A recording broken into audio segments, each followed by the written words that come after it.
அன்பான இறைமக்களே, நேற்றைய தினத்துல மக்கள் பொன் கன்றுக்குட்டியை செய்து வணங்கியதை பார்த்தோம். இன்று திருவிவிலிய வாசிப்பு திட்டத்தின் 23ஆம் நாள். இன்று நாம் வாசித்து அறிய இருக்கிற விவிலிய பகுதி விடுதலை பயணம் அதிகாரம் 34 முதல் 37 வரை. நம்முடைய ஆண்டவர் இரக்கமும் கருணையும் உள்ளவர். மோசே மலையிலிருந்து இறங்கி வந்தபோது மக்கள் பொன் கன்றுக்குட்டியை வணங்கினதால் ஆண்டவரோடு அவர்கள் செய்த உடன்படிக்கை முறிந்தது. இப்போது தேவன் மீண்டும் தம்முடைய கருணையால் அவர்களுடைய உடன்படிக்கையை புதுப்பிக்கிறார். மீண்டும் மோசேயிடம் 2 கற்பலகைகளை செய்ய சொல்கிறார். மீண்டும் நம்முடைய தேவனுடைய குணத்தை வெளிப்படுத்துகிறது. அவர் மிகவும் இரக்கமுள்ள தேவன். மோசே 40 நாள் உண்ணவும் இல்லை, குடிக்கவும் இல்லை. அவர் சீனாய் மலையிலிருந்து இறங்கி வந்தபோது அவருடைய முகம் பிரகாசித்தது. அவர் தன்னுடைய முகத்தில் முக்காடை போட்டுதான் மக்கள் முன்பாக வந்தார். மனிதன் தவறு செய்தாலும் மனம் மாறி ஆண்டவரிடம் மன்னிப்பு கேட்கும்போது அவர் மன்னிப்பார் என்பதை நாம் புரிந்து கொள்கிறோம். மேலும் ஆண்டவர் மக்களோடு வந்து தங்க வேண்டும் என்பதற்காக ஒரு ஆசரிப்பு கூடாரத்தை கட்ட சொன்னார். அப்பொழுது மக்கள் தங்களிடம் இருந்த பொருட்களை கொண்டு வந்து காணிக்கைகளாக கொடுத்தனர். பெசலெல் மற்றும் ஒகலியாப் என்பவர்கள் இவனால் சிறப்பாக தேர்ந்தெடுக்கப்பட்ட கலைஞர்கள். அவர்களை வைத்து ஆண்டவருக்கென்று ஆசரிப்பு கூடாரம் ஒன்றை கட்ட ஆண்டவர் கூறினார். தேவனுக்காக கொடுப்பது கட்டாயம் அல்ல, அது அன்போடும் நன்றியுள்ள மனதோடும் நாம் கொடுக்க வேண்டும். தேவன் ஒவ்வொருவருக்கும் பல திறமைகளை கொடுத்திருக்கிறார்.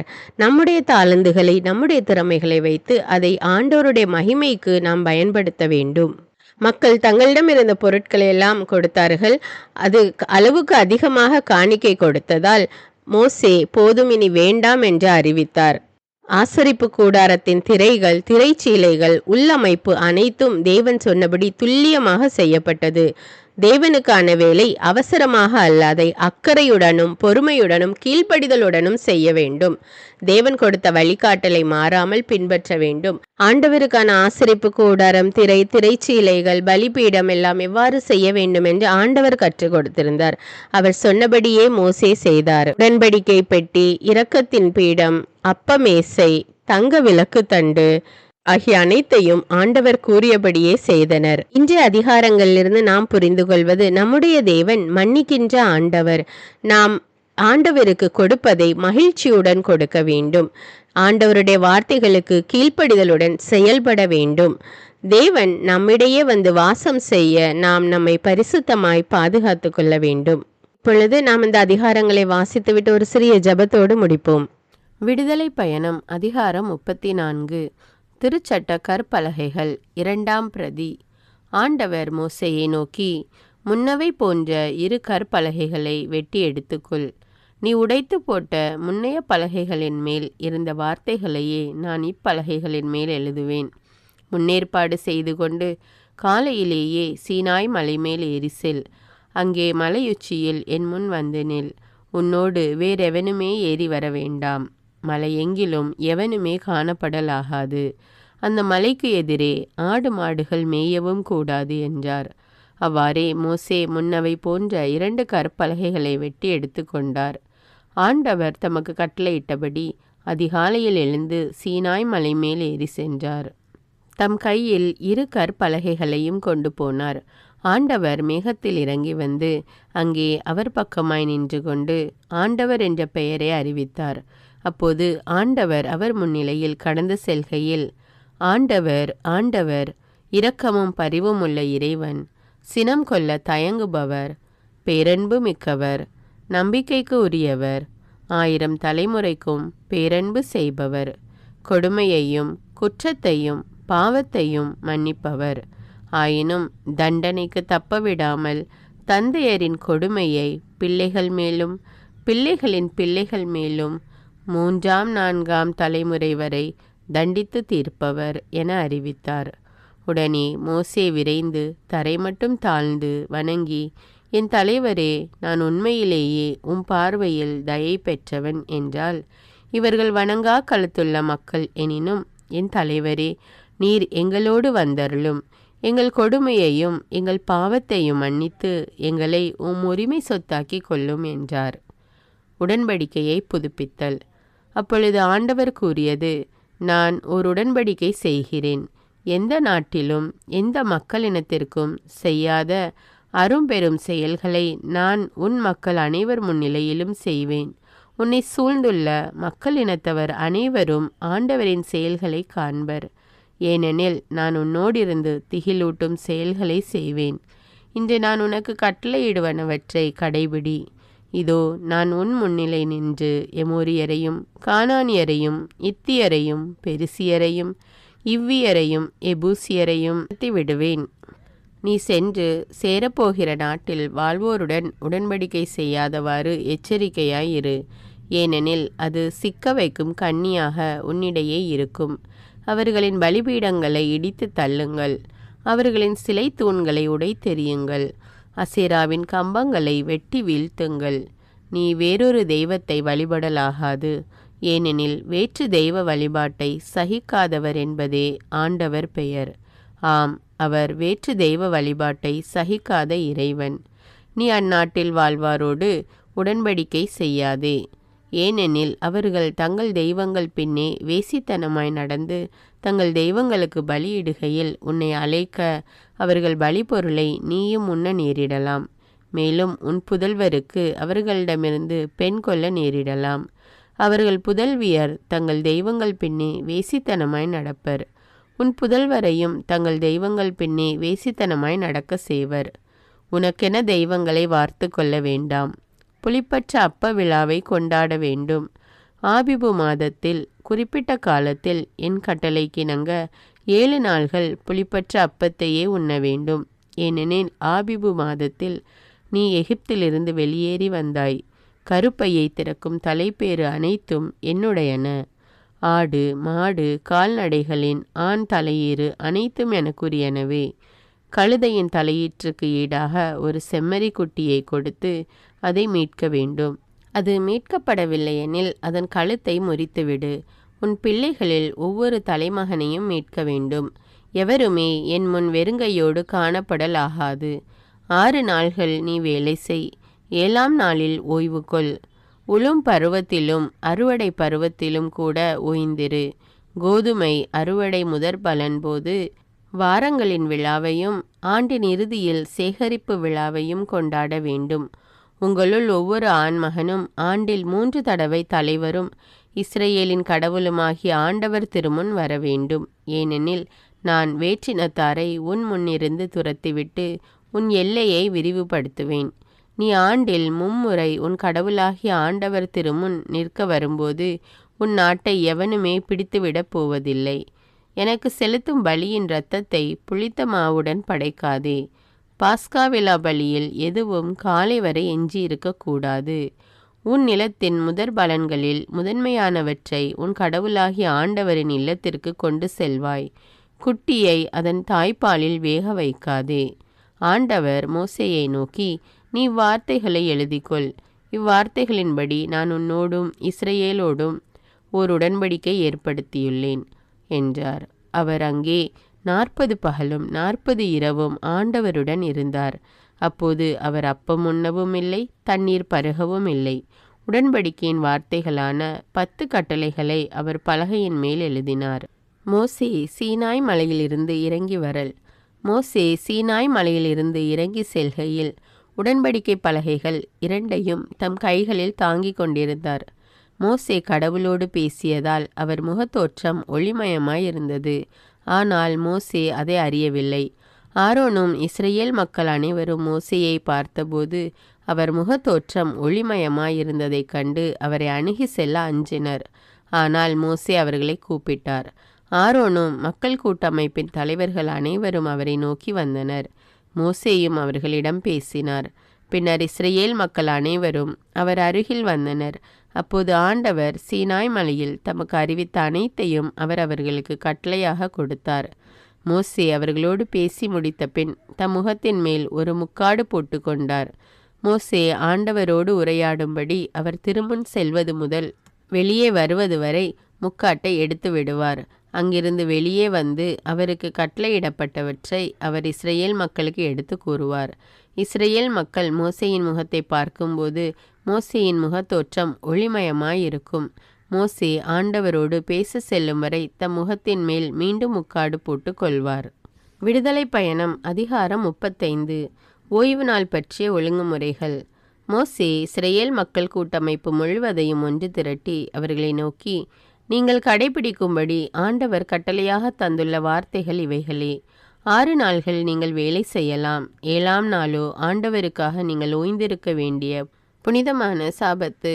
அன்று வேலை செய்பவன் எவனும் கொல்லப்பட வேண்டும்.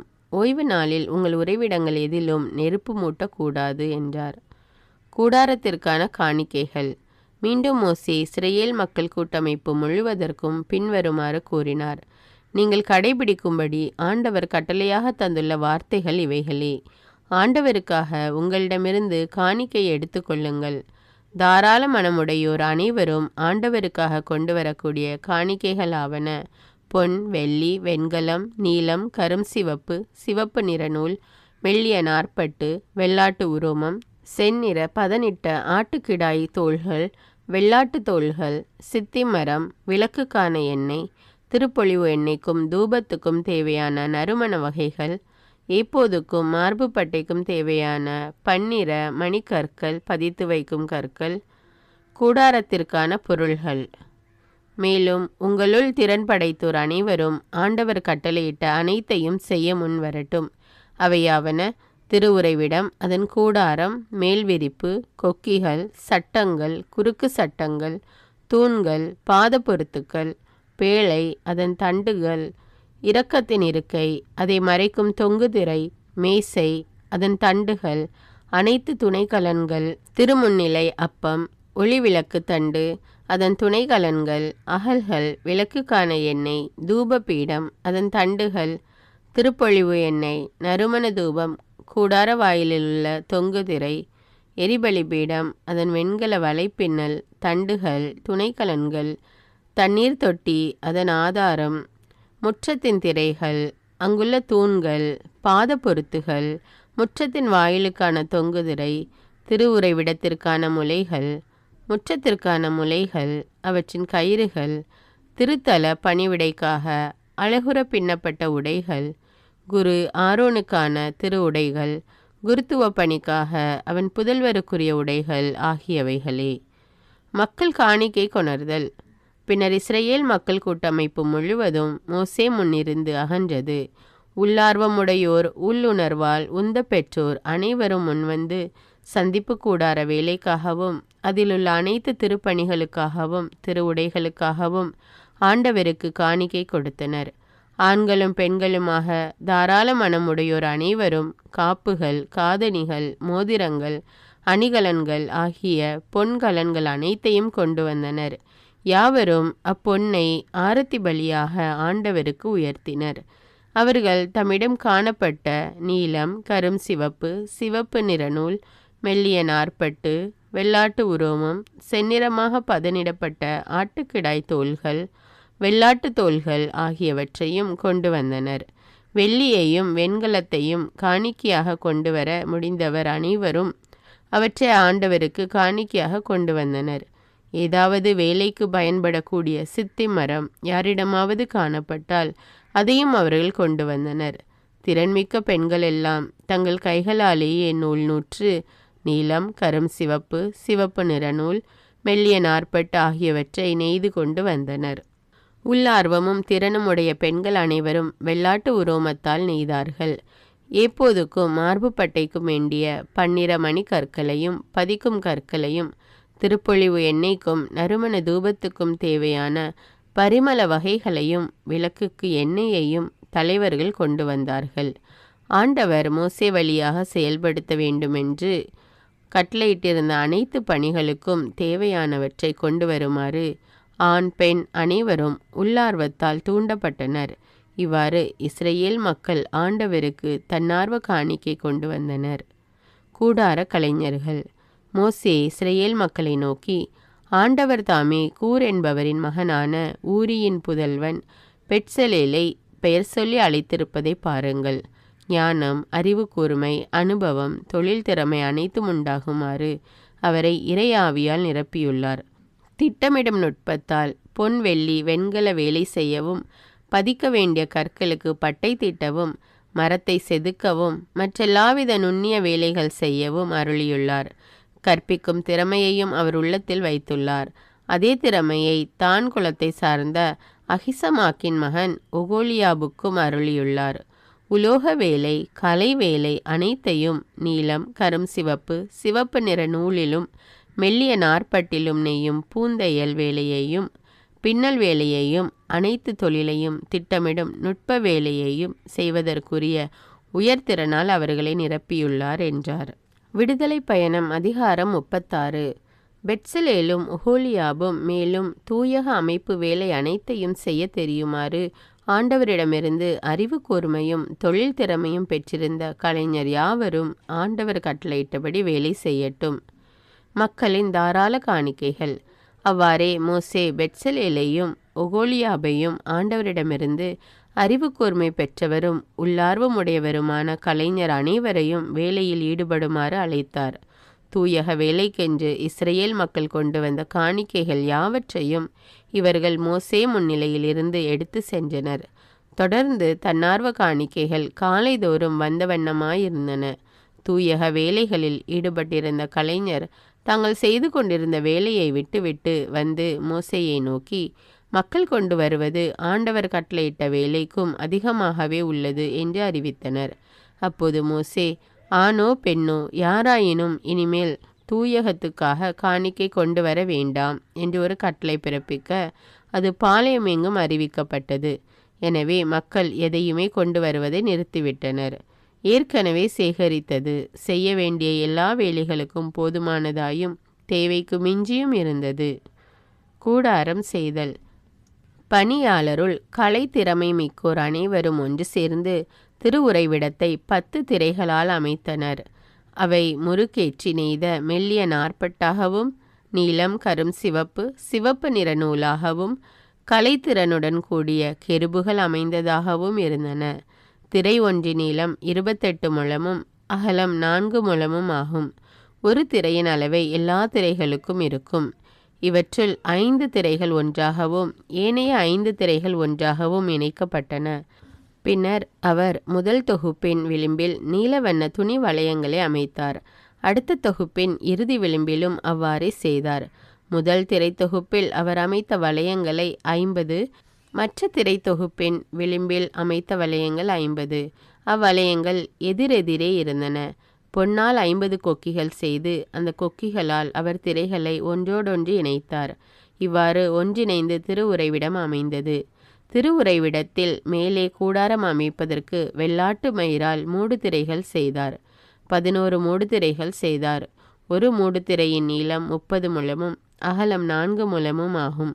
11 மூடுதிரைகளுக்கும் அளவு ஒன்றேயாம். இவற்றுள் 5 மூடுதிரைகளை ஒன்றாகவும் மற்ற 6 மூடுதிரைகளை ஒன்றாகவும் இணைத்தார். முதல் மூடுதிரை தொகுப்பில் ஓரத்தில் 50 வளையங்களை அமைத்தார்.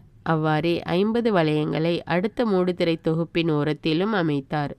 ஒரே கூடாரமாக ஒன்றிணைத்து அமைக்க 50 வெண்கல கொக்கிகள் செய்தார். மேலும் செந்நிறமாக பதனிட்ட செம்மறி ஆட்டுக்கிடாய் தோள்களாலும் வெள்ளாட்டு தோள்களாலும் கூடாரத்துக்கு ஒரு மேல் விரிப்பு செய்தார். திருவுறைவிடத்திற்கான செங்குத்தாய் நிற்கும் சட்டங்களை அவர் சித்தி மரத்தால் செய்தார். ஒரு சட்டத்தின் நீளம் 10 முழமும் அகலம் 1.5 முழமும் ஆகும். சட்டம் ஒவ்வொன்றை பொறுத்த 2 கொளுத்துகள் வீதம் திருவுறைவிடத்தின் எல்லா சட்டங்களுக்கும் செய்தார். திருவுறைவிடத்திற்கான சட்டங்களை அவர் செய்த முறை: தெற்கே தென் திசை நோக்கி நிற்க செய்யப்பட்டவை 20 சட்டங்கள். ஒரு சட்டத்துக்கு கீழே 2 கொளுத்துகளுக்கு 2 பாத பொருத்துகள். அடுத்த சட்டத்துக்கு கீழே 2 கொளுத்துகளுக்கு 2 பாத பொருத்துகள். இவ்வாறு 20 சட்டங்களுக்கு கீழே அவர் 40 வெள்ளிப்பாத பொருத்துகளை அமைத்தார். திருவுறைவிடத்தின் 2ஆம் பக்கமாகிய வடதிசைக்கான சட்டங்கள் 20 செய்தார். ஒரு சட்டத்திற்கு கீழே 2 பாத பொருள்கள், மறு சட்டத்திற்கு கீழே 2 பாத பொருத்துகள் என்று 40 வெள்ளிப்பாத பொருத்துகள் செய்யப்பட்டன. திருவுறைவிடத்தின் பின்புறமாகிய மேற்றிசைக்காக 6 சட்டங்கள் செய்தார். அத்துடன் திருவுறைவிடத்தின் பின்புற மூலைகளுக்காக 2 சட்டங்களை செய்தார். அவற்றுள் ஒவ்வொன்றும் கீழிருந்து மேலே முதல் வளையம் வரைக்கும் இரட்டை கனமாக அமைக்கப்பட்டன. இவ்வாறே 2 மூலைகளும் அமைக்கப்பட்டன. ஒவ்வொரு சட்டத்தின் அடியிலும் 2 பாத பொருத்துகள் வீதம் 8 சட்டங்களுக்கும் அவற்றிற்காக 16 வெள்ளி பாத பொருத்துகளும் இருந்தன.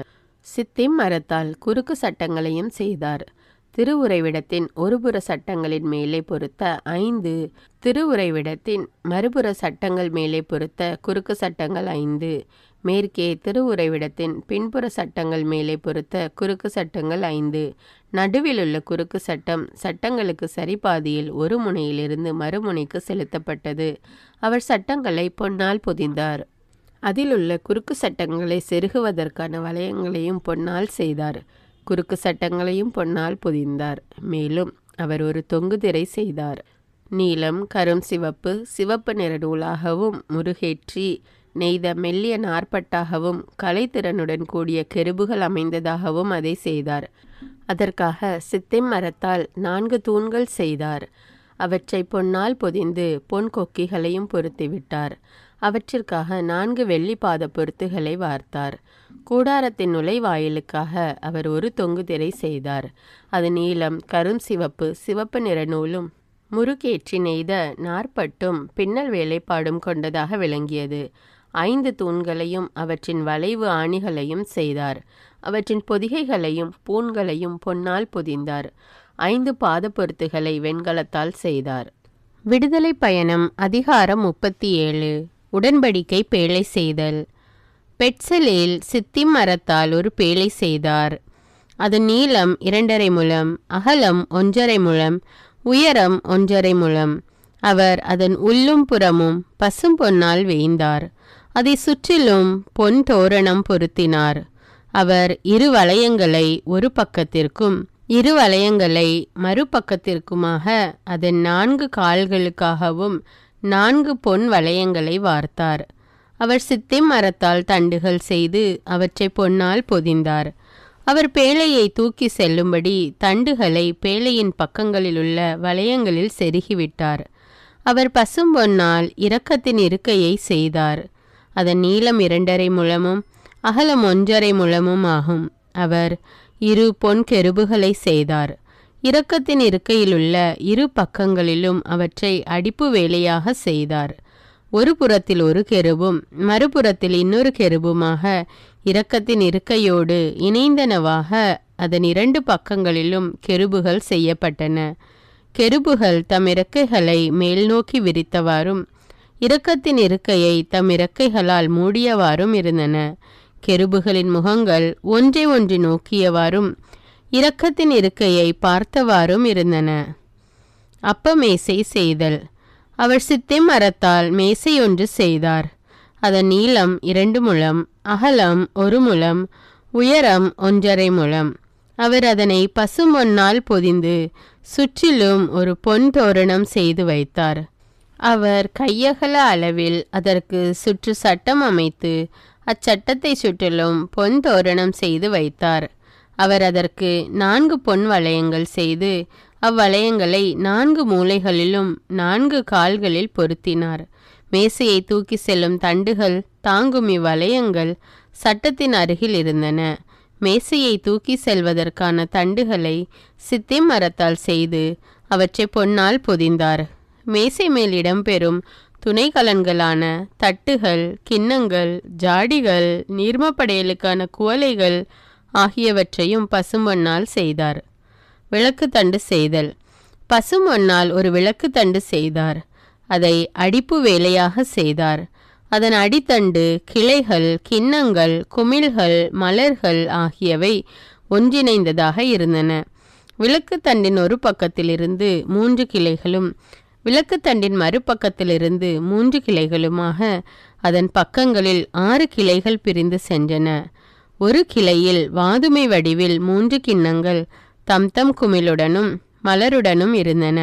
மறு கிளையிலும் வாதுமை வடிவில் 3 கிண்ணங்கள் தம் குமிழுடனும் மலருடனும் இருந்தன. இவ்வாறே விளக்கு தண்டிலிருந்து பிரிந்து செல்லும் 6 கிளைகளும் அமைந்தன.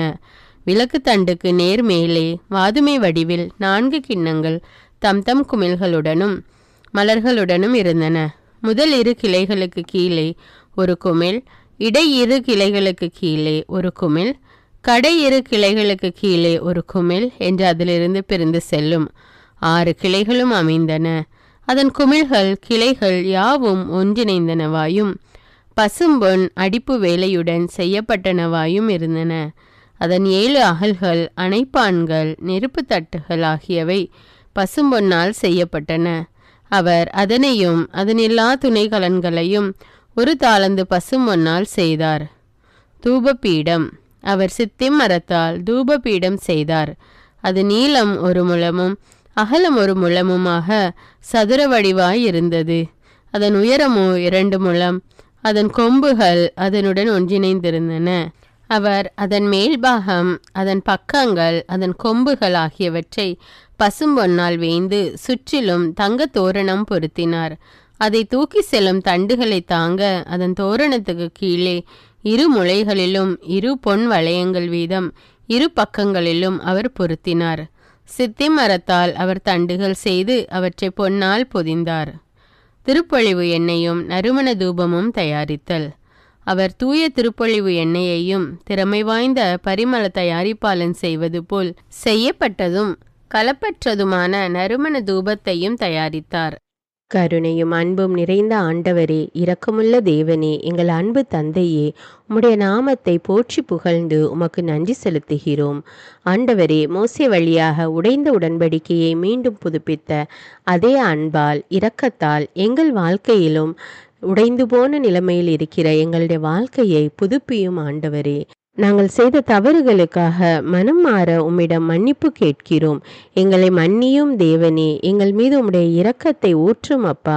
உமக்காக மனமுவந்து காணிக்கைகளை கொடுத்த இஸ்ரேல் மக்களைப் போல நாங்களும் எங்களுடைய நேரத்தையும் திறமைகளையும் வாழ்க்கையையும் உமது மகிமைக்காக மகிழ்ச்சியுடன் அர்ப்பணிக்க உதவி செய்யும் அப்பா. எங்கள் செயல்கள் எல்லாம் உமது சித்தத்திற்கேற்ப கீழ்ப்படிதலுடனும் தூய்மையுடனும் இருக்க செய்யும். எங்களுடைய இதயத்தில் நீர் வந்து தங்கும் ஆண்டவரே. நீர் எம்மோடு இருக்கும்போது எங்களுடைய வாழ்க்கை ஒளிமயமான பிரகாசமான வாழ்வாக அமையும். எங்களுடைய இதயத்தை உமக்காக திறந்து வைத்திருக்கிறோம் ஆண்டவரே. எங்களுள் வந்து தங்கும் தேவனே. இயேசுவின் நாமத்தில் ஜெபிக்கிறேன், ஆமீன். அன்பான இறைமக்களே, உடல் பலவீனத்தினால சரியாக வீடியோ போட முடியவில்லை. இனி தினமும் காலை 10 மணிக்கு தொடர்ந்து வாசகங்களுக்கான விளக்கங்களும் ஜெபமும் வீடியோவாக போடப்படும். பார்த்து ஜெபித்து பயன்பெறுங்கள்.